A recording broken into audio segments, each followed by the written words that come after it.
Hello दोस्तों, हमारे online platform Kavya learners पर आप सभी का स्वागत है। आज हम बात करने वाले हैं अपने जो हम आर ओ की सीरीज चला रहे हैं प्रीवियस ईयर क्वेश्चंस की, उस सीरीज के 8वें वीडियो में हम हैं और यहाँ हम महत्वपूर्ण प्रश्नों को डिस्कस करेंगे जो कि 50 प्रश्न होंगे। प्रश्न संख्या 355 से लेकर के प्रश्न संख्या 409 तक के प्रश्नों का हम यहाँ पे डिस्कशन करेंगे। तो जो हमारे चैनल पर नए हैं उनके जानकारी के लिए हम बता दें कि ये हम आर ओ की परीक्षा के दृष्टिगत एक सीरीज हमने तैयार की है। पिछले 30 वर्षों के उत्तर प्रदेश लोक सेवा आयोग द्वारा आयोजित परीक्षाओं के जो प्रश्न हैं, खास करके यूपी स्पेशल, इसमें बहुत ज़्यादा आपको मिलेगा। तो उनसे रिलेटेड हम ये लगभग 30 वर्षों के प्रश्नों की एक श्रृंखला है हमारी। उस श्रृंखला का ये हमारा 8वां वीडियो है और उस 8वें वीडियो की शुरुआत आज होने जा रही है, जिसमें हम लगभग 50 प्रश्नों के बारे में डिस्कस करेंगे। तो आप इस वीडियो को देखिए, यहाँ से आपको बहुत सारे ऐसे प्रश्न मिलेंगे जो आपकी परीक्षा में पूछे जाएंगे। तो आइए चलते हैं आज के अपने पहले प्रश्न की ओर। इसमें सूची 1 को सूची 2 से सुमेलित करना है। मेले हैं और उनका स्थान दिया गया है। तो पहला है जैसे कि दादरी मेला। दादरी मेला कहाँ लगता है? तो दादरी मेला जो आपका है ये बलिया में लगता है। दूसरा है नौचंदी। नौचंदी मेला जो है वो मेरठ में लगता है। नेक्स्ट है पचकुइया मेला। पचकुइया मेला झांसी में लगता है। और लास्ट है शाकुम्भरी मेला, ये सहारनपुर में लगता है। इस प्रकार ए का 4, बी का 2, सी का 1 और डी का 3, इस तरह ऑप्शन आपका ए सही हो जाएगा। नेक्स्ट है आल्हा एक लोकप्रिय संगीत किस क्षेत्र का है? तो आल्हा लोकप्रिय संगीत जो है ये बुंदेलखंड क्षेत्र का है। आल्हा एक लंबे समय से चली आ रही एक लोक कथाओं का नायक है। इसकी कथाओं को आधार बनाकर बुंदेलखंड क्षेत्र में एक विशिष्ट गायन प्रथा को जन्म मिला, जिसको आल्हा नाम से जाना जाता है। इस प्रथा के गीत भी स्थानीय देहाती भाषा में हैं। अगला है सूची 1 को सूची 2 से सुमेलित करना है। इसमें कुछ आपको संगीत दिए गए हैं, कुछ गायकी दी गई है और क्षेत्र दूसरी ओर दिया गया है। इनको सुमेलित करना है। जैसे दिया है बिरहा, तो बिरहा क्या है? बिरहा भोजपुरी, ठीक है। दूसरा है कजरी। कजरी जो है वो अवधी भाषा में है। मल्होर, मल्होर ब्रजी में है। और रसिया जो है वो कौरवी में है। तो इस तरह ये ऑलरेडी पहले से ही सुमेलित है, इसका ऑप्शन भी सही हो जाएगा। नेक्स्ट है उत्तर प्रदेश के ब्रजमंडल का संबंध इनमें से किस लोक नृत्य से है? तो ब्रजमंडल का संबंध जो है, इसमें 4 ऑप्शन आपको दिए गए हैं: चरकुला, छोलिया, जोगनी, नटवरी। आइए देखते हैं इसमें से कौन सा ऑप्शन सही है। तो प्रश्न संख्या 358 में ये जो है आपका चरकुला ब्रजमंडल के अंतर्गत आने वाले प्रमुख लोक नृत्य में से एक है। चरकुला घड़ा नृत्य है, मयूर नृत्य, झूला नृत्य, रास नृत्य, ये सब ब्रजमंडल क्षेत्र के नृत्यों में आते हैं। नेक्स्ट है यह नृत्य की संस्कृति से संबंधित है। ख्याल और बाज लखनऊ, बनारसी राज, रामपुर दरबार, आगरा घराना। तो पहला इसमें ऑप्शन ए सही हो जाएगा।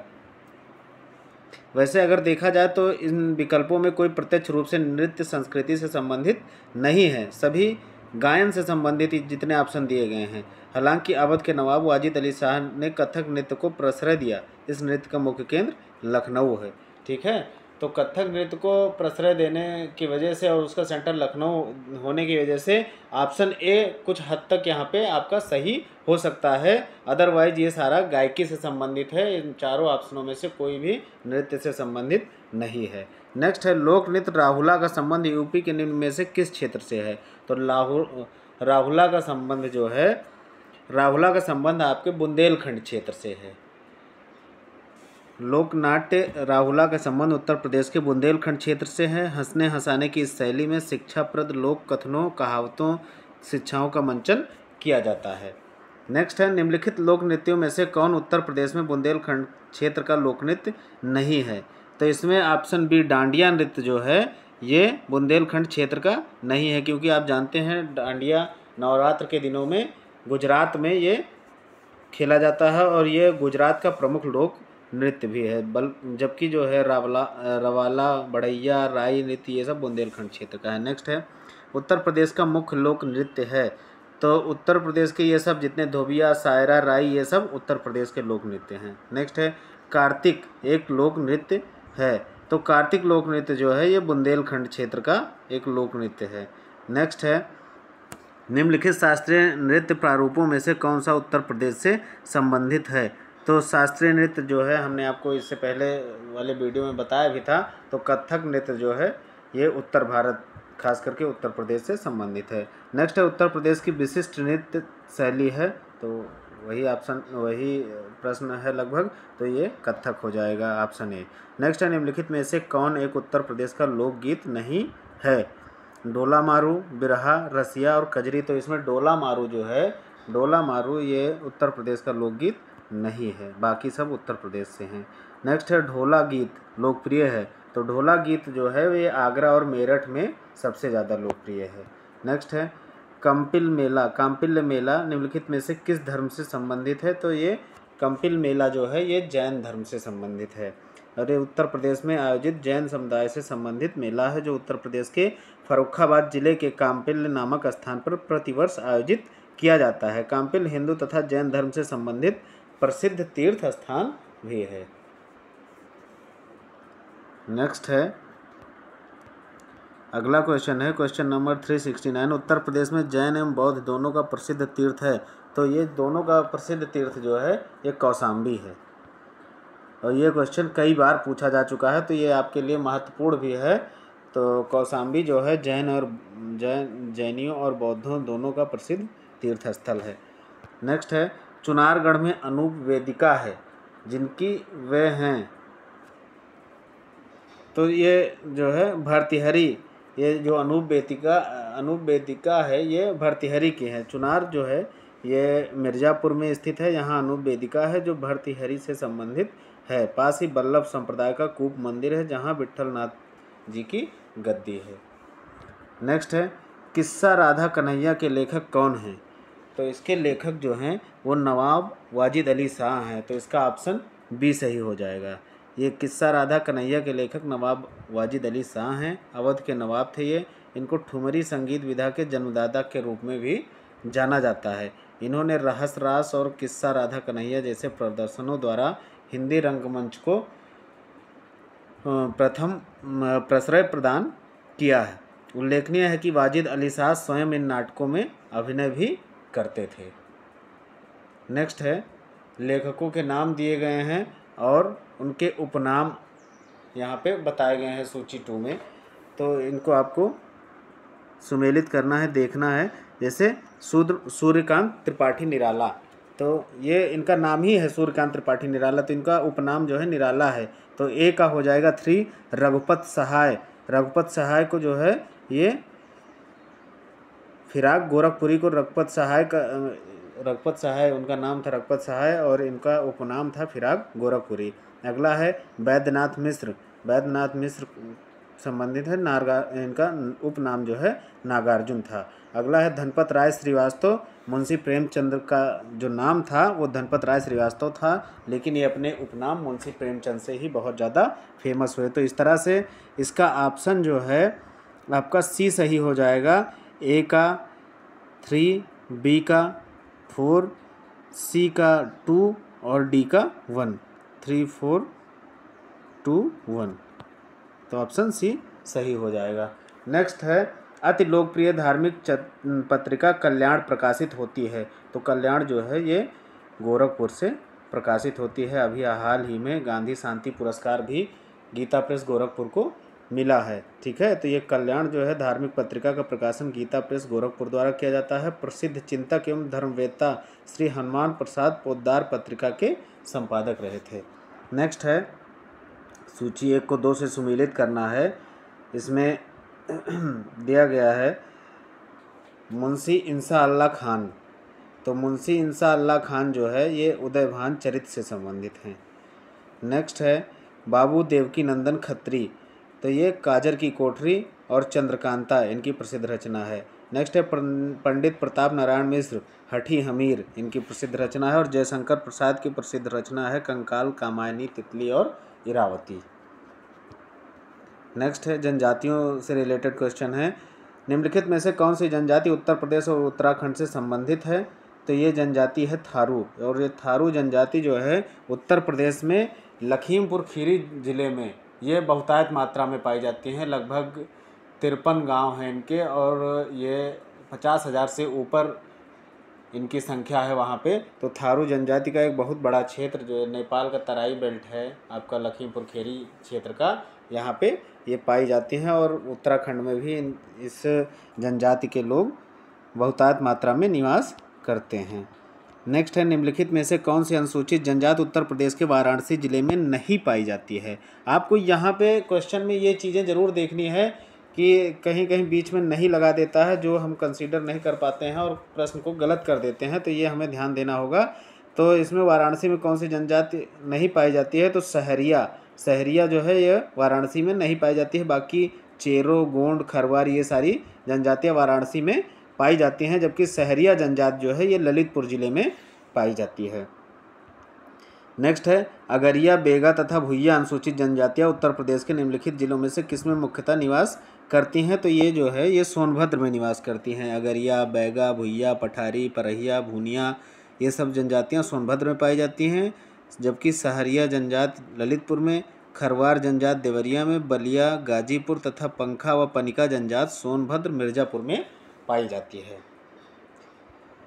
अगला है, उत्तर प्रदेश के निम्नलिखित में से किस जनपद में अगरिया जनजाति निवास करती है, तो ये जो है सोनभद्र में, अगरिया जनजाति जो है ये सोनभद्र में निवास करती है।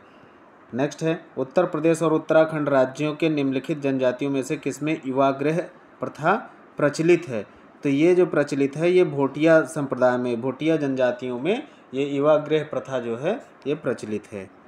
उत्तर प्रदेश में उत्तराखंड राज्य की भोटिया जनजातियों में युवागृह प्रथा प्रचलित है, जिसे रंगबंग भी कहा जाता है। नेक्स्ट है, उत्तर प्रदेश के निम्नलिखित जिलों में से कहाँ अनुसूचित जनजातियों की जनसंख्या सर्वाधिक है, तो ये जनसंख्या अनुसूचित जातियों की, यहाँ पे ध्यान देना है आपको, अनुसूचित जनजाति नहीं, अनुसूचित जाति है। अनुसूचित जाति की जनसंख्या जो है वो सीतापुर जिले में सबसे ज़्यादा है। जनगणना 2011 के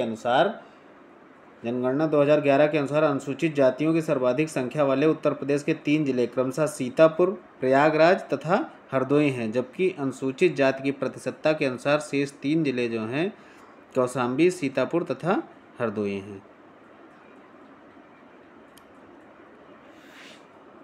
नेक्स्ट है, उत्तर प्रदेश के तराई क्षेत्र में निम्नलिखित में से कौन सी अनुसूचित जनजाति पाई जाती है, तो ये तराई क्षेत्र में पाई जाने वाली अनुसूचित जनजाति है बुक्सा। बुक्सा जनजाति के लोग तराई क्षेत्र में मुख्यतः बिजनौर और आगरा जिले में पाए जाते हैं। छोटी छोटी ग्रामीण बस्तियों में रहने वाले इन लोगों को राजपूतों के पटवार घराने से संबंधित किया जाता है। खासी मेघालय में, भोटिया उत्तर प्रदेश उत्तराखंड में तथा गोंड उत्तर प्रदेश के गोरखपुर, देवरिया, बलिया आदि क्षेत्रों में पाई जाने वाली जनजाति है। नेक्स्ट है, उत्तराखंड के अलग हो जाने के पश्चात उत्तर प्रदेश में कौन सी जनजातियां रहती हैं, तो इसका ऑप्शन डी सही हो जाएगा। थारू और बुक्सा जनजाति जो है उत्तराखंड अलग हो जाने के बाद उत्तर प्रदेश में मुख्यतः जो है थारू और बुक्सा जनजातियां निवास कर रही हैं। नेक्स्ट है, निम्नलिखित में से कौन सा युग्म सही सुमेलित है।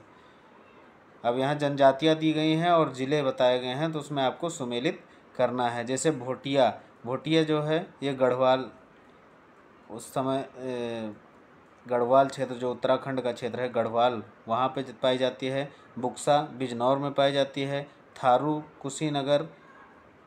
कुशीनगर नैनीताल, और इधर आपका जो लखीमपुर खीरी का क्षेत्र हमने पहले भी बताया। राजी जो है ये भी उत्तराखंड में अब पाई जाती है। नेक्स्ट है, उत्तर प्रदेश में निम्नलिखित में से सर्वाधिक जनजातीय जनसंख्या वाला जनपद कौन है, तो ये है सोनभद्र। वर्ष 2011 की जनगणना के अनुसार अनुसूचित जनजातियों की संख्या 11,34,273 यानी कि 0.6% है। राज्य के सर्वाधिक जनजातीय जनसंख्या वाले जिले हैं सोनभद्र, बलिया, देवरिया, कुशीनगर और ललितपुर। नेक्स्ट है, निम्नलिखित जनजातियों में से किसकी संख्या उत्तर प्रदेश में सर्वाधिक है, तो थारू जनजाति की जनसंख्या जो है उत्तर प्रदेश में सर्वाधिक है। नेक्स्ट अगला क्वेश्चन है, भारत के निम्नलिखित में से किन राज्यों में थारू जनजाति निवास करती है, तो भारत के उत्तराखंड तथा उत्तर प्रदेश राज्य में जो है ये थारू जनजाति निवास करती है। इसमें उत्तर प्रदेश के ज़िले हैं महाराजगंज, सिद्धार्थनगर, श्रावस्ती, बहराइच और लखीमपुर खीरी ज़िलों में जो है थारू जनजातियाँ निवास करती हैं। नेक्स्ट है, उत्तर प्रदेश की कौन सी निम्नलिखित जनजात दीपावली को शोक के रूप में मनाती है? तो ये है थारू जनजात, जबकि ऐसा कुछ नहीं है, क्योंकि मैंने टीचिंग की है जनजातीय क्षेत्र में, खास करके थारू जनजात के बीच में एकलव्य आवासीय विद्यालय में मैं एज अ पीजीटी टीचर मैं रहा हूँ। तो मुझे पता है वो लोग इसको ऐसा, ये केवल भ्रांतियाँ हैं और ऐसा वास्तविक रूप में है नहीं कि उनके यहाँ कुछ भी शोक के रूप में नहीं मनाया जाता है था ये। और ख़ास करके ये दीपावली को शोक के रूप में मनाना ऐसा तो बिल्कुल नहीं है, पहले रहा होगा, लेकिन आज के समय में, आज के परिप्रेक्ष्य में ये चीज़ें वहाँ पे नहीं हैं। फिलहाल अगर प्रश्न आता है तो आप इसको थारू जनजाति ही ऑप्शन में लगाएंगे, क्योंकि ये हम लोग इस चीज़ को पढ़ते आ रहे हैं और ये चीज़ें हैं। ठीक है, पहले थी अब नहीं हैं फिलहाल। नेक्स्ट है, निम्नलिखित में से कौन सी अनुसूचित जनजात बिजनौर जिले में निवास करती है? तो महागीर, इसमें जो माहीगीर जनजाति है ये बिजनौर जिले में निवास करती है। नेक्स्ट है, बांदा जनपद के पाठा क्षेत्र के मुख्य निवासी हैं। तो खरवार जो हैं ये बांदा जनपद के पाठा क्षेत्र के मुख्य निवासी हैं। तो बांदा जनपद के पाठा क्षेत्र में मुख्यतः खरवार जनजात पाई जाती है। इसके अतिरिक्त यह जनजाति प्रदेश के देवरिया, बलिया, गाजीपुर, सोनभद्र जिले में पाई जाती है। अन्य जनजातियों का क्षेत्र यहाँ पे बताया गया, जैसे कोल हैं, कोल करछना में पाए जाते हैं प्रयागराज में, मेजा तहसील व शंकरगढ़ तहसील में। नेक्स्ट है कोरबा, कोरबा बुद्धि तहसील में पाए जाते हैं सोनभद्र में। भील मुख्यतः मध्य प्रदेश में पाए जाते हैं। खरिया झारखंड और उड़ीसा में पाए जाते हैं। खरवार जो हैं वो बांदा, देवरिया, गाजीपुर, बलिया, वाराणसी, सोनभद्र, ये सब उत्तर प्रदेश के जनपद हैं। इन जनपदों में ये खरवार जनजाति जो है पाई जाती है। नेक्स्ट है, उत्तर प्रदेश की निम्नलिखित जनजातियों में कौन बहुविवाह व्यवस्था को आधारित करती है? तो ये जो जनजाति है ये जौनसारी जनजाति है। इनमें एक से अधिक विवाह करने की व्यवस्था इस जनजाति में आज भी है। जौनसारी मुख्य रूप से उत्तराखंड की एक प्रमुख जनजाति है। उत्तर प्रदेश के पुरोला क्षेत्र में यह जनजाति पाई जाती है और यह जनजात बहुविवाह व्यवस्था को आचरित करती है। इसके अलावा भुक्सा जनजाति में कुछ हद तक बहुविवाह तथा विधवा विवाह प्रचलित हैं। नेक्स्ट है, राजीव गांधी राष्ट्रीय विमानन विश्वविद्यालय उत्तर प्रदेश में कहाँ स्थित है? तो ये आपका ये रायबरेली जनपद के फुर्सतगंज में ये राजीव गांधी विमानन विश्वविद्यालय स्थित है। नेक्स्ट है, बनारस में केंद्रीय हिंदू विद्यालय की स्थापना की गई। तो ये की गई थी एनी बेसेंट के द्वारा। 1898 में केंद्रीय हिंदू विद्यालय की स्थापना एनी बेसेंट ने किया था। महामना मदन मोहन मालवीय द्वारा काशी हिंदू विश्वविद्यालय, ठीक है, जिसे BHU आज कहा जाता है, बनारस हिंदू यूनिवर्सिटी, इसकी स्थापना 1916 में की गई थी। नेक्स्ट है, उत्तर प्रदेश में राजकीय मेडिकल कॉलेज की स्थापना की जा रही है। तो ये बदायूं जौनपुर में की जा रही है। आज जैसे प्रश्नकाल के समय उत्तर प्रदेश सरकार द्वारा 2 नए मेडिकल कॉलेजों की स्थापना की जा रही थी, राजकीय एलोपैथिक मेडिकल कॉलेज बदायूं और राजकीय एलोपैथिक मेडिकल कॉलेज जौनपुर। इस प्रकार से काफ़ी सारे ज़िलों में, उत्तर प्रदेश के कई ज़िलों में जो है नए मेडिकल कॉलेज बनाए गए हैं। तो ये जो है अब तो लगभग हर ज़िले में मेडिकल कॉलेज स्थापित हो गए हैं। वहाँ के जो जिला अस्पताल थे उनको मेडिकल कॉलेजों में परिवर्तित किया जा रहा है और चिकित्सा के क्षेत्र में नए आयाम गढ़े जा रहे हैं सरकार के द्वारा। तो ये चीज़ें बदल रही हैं। नेक्स्ट है, पृथक रूप से व्यावसायिक शिक्षा विभाग का उत्तर प्रदेश में गठन कब किया गया? तो व्यावसायिक शिक्षा विभाग का गठन जो है 2007-08 के आसपास जो है उत्तर प्रदेश में किया गया। नेक्स्ट है, कन्हैयालाल माणिकलाल केंद्रीय हिंदी संस्थान स्थित है। तो ये आगरा में स्थित है और इसकी आधारशिला 14 सितंबर 1953 में तत्कालीन गवर्नर कन्हैयालाल माणिकलाल मुंशी द्वारा रखी गई थी और यह परिसर भीमराव अम्बेडकर विश्वविद्यालय के अंतर्गत आता है। यह हिंदी भाषा तथा पत्रकारिता के क्षेत्र में महत्वपूर्ण भूमिका निभा रहा है। अगला है, उत्तर प्रदेश शासन द्वारा जिस आयु वर्ग तक के बच्चों को प्राथमिक शिक्षा उपलब्ध कराने में उच्च प्राथमिकता दी जा रही है वह है 14 वर्ष, यानी कि 6 से 14 वर्ष तक के बच्चों को निःशुल्क और अनिवार्य शिक्षा के लक्ष्य के अंतर्गत रखा गया है। उत्तर प्रदेश सरकार के वर्ष 2007-08 में सर्व शिक्षा अभियान के अंतर्गत निम्नलिखित लक्ष्य हैं। पहला है 6 से 14 आयु वर्ग के सभी बच्चों का स्कूल में नामांकन। नेक्स्ट है, असेवित बस्तियों में 813 नवीन प्राथमिक एवं 5510 नवीन उच्च प्राथमिक विद्यालयों की स्थापना। अगला पॉइंट जो है, सरकार की व्यवस्था में कक्षा 1 से 8 तक के लगभग 167 लाख बच्चों को 167 लाख चिल्ड्रंस को निःशुल्क पाठ्य पुस्तक वितरण। शैक्षिक दृष्टि से पिछड़े विकास खंडों में लगभग 84 लाख बालिकाओं को निःशुल्क यूनिफॉर्म। नेक्स्ट है गुणवत्ता परक शिक्षा के लिए शिक्षक प्रशिक्षण एवं उपचारात्मक शिक्षण। और लास्ट है 6 से 14 आयु वर्ग की विद्यालय न जाने वाली अपवंचित वर्ग की बालिकाओं को कक्षा 6 से 8 तक की निःशुल्क आवासीय शिक्षा हेतु 323 कस्तूरबा विद्यालयों की स्थापना करना, ये उत्तर प्रदेश सरकार की प्राथमिकता में है। नेक्स्ट है उत्तर प्रदेश उर्दू अकादमी की स्थापना की गई थी, तो ये की गई थी वर्ष 1972 में 1972 में। और जैसा कि आप जानते हैं कि उत्तर प्रदेश की द्वितीय राजभाषा, प्रथम राजभाषा तो हिंदी है, जबकि द्वितीय राजभाषा जो है वो उर्दू है। सेकंड लैंग्वेज उत्तर प्रदेश की उर्दू है। नेक्स्ट है उत्तर प्रदेश में कितने विश्वविद्यालयों के नाम डॉक्टर BR अम्बेडकर पर रखे गए हैं, तो इसमें 2 विश्वविद्यालय हैं जिनके नाम डॉक्टर भीमराव अम्बेडकर के नाम पर रखे गए हैं। इसमें एक है लखनऊ में डॉक्टर भीमराव अम्बेडकर विश्वविद्यालय लखनऊ, और नेक्स्ट है आगरा विश्वविद्यालय। जो इसमें लखनऊ में डॉक्टर भीमराव अम्बेडकर विश्वविद्यालय है, ये एक केंद्रीय विश्वविद्यालय है, सेंट्रल यूनिवर्सिटी है।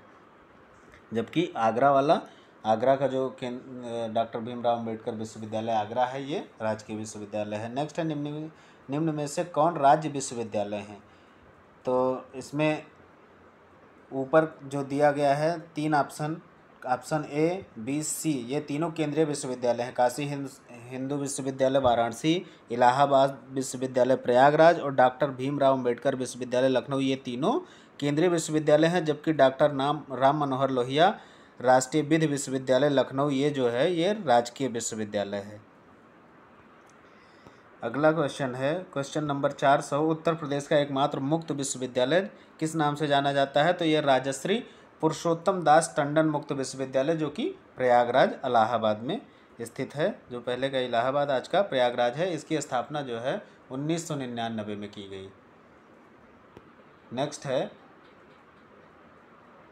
अगला क्वेश्चन है उत्तर प्रदेश का एकमात्र मुक्त विश्वविद्यालय कहाँ स्थित है, तो ये प्रयागराज में स्थित है, आपको ऊपर हमने बता दिया। नेक्स्ट है उत्तर प्रदेश में केंद्रीय विश्वविद्यालयों की संख्या है, तो उत्तर प्रदेश में केंद्रीय विश्वविद्यालयों की संख्या 4 है। प्रश्न काल में प्रदेश में कुल 4 केंद्रीय विश्वविद्यालय थे। काशी हिंदू विश्वविद्यालय वाराणसी, जिसकी स्थापना 1916 में हुई। अलीगढ़ मुस्लिम विश्वविद्यालय अलीगढ़, इसकी स्थापना 1920 में हुई। डॉक्टर भीमराव अम्बेडकर विश्वविद्यालय लखनऊ, स्थापना जो है 1989 में हुई।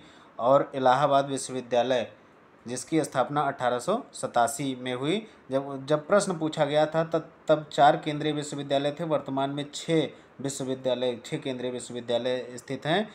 इसमें एक और जुड़ गया है रानी लक्ष्मीबाई केंद्रीय विश्वविद्यालय झांसी, जो कि 2014 में स्थापित हुआ। और राजीव गांधी राष्ट्रीय विमानन विश्वविद्यालय फुर्सतगंज रायबरेली, ये 2017 में स्थापित किया गया। नेक्स्ट है अगला क्वेश्चन है उत्तर प्रदेश में प्रथम विकलांग विश्वविद्यालय स्थापित किया गया है। अब विकलांग नहीं, इसको दिव्यांग कहते हैं, और ये चित्रकूट में स्थापित किया गया है। इसका ऑप्शन C सही हो जाएगा। ये 27 सितंबर 2001 को स्थापित जगत गुरु राम भद्राचार्य विकलांग विश्वविद्यालय चित्रकूट में स्थित है। यह एकमात्र विश्वविद्यालय है जो दिव्यांगों के लिए है। इसके चांसलर जगत गुरु स्वामी राम भद्राचार्य जी महाराज जीवन पर्यंत रहेंगे, यानी कि जब तक वो जीवित रहेंगे वो इसके वाइस चांसलर रहेंगे।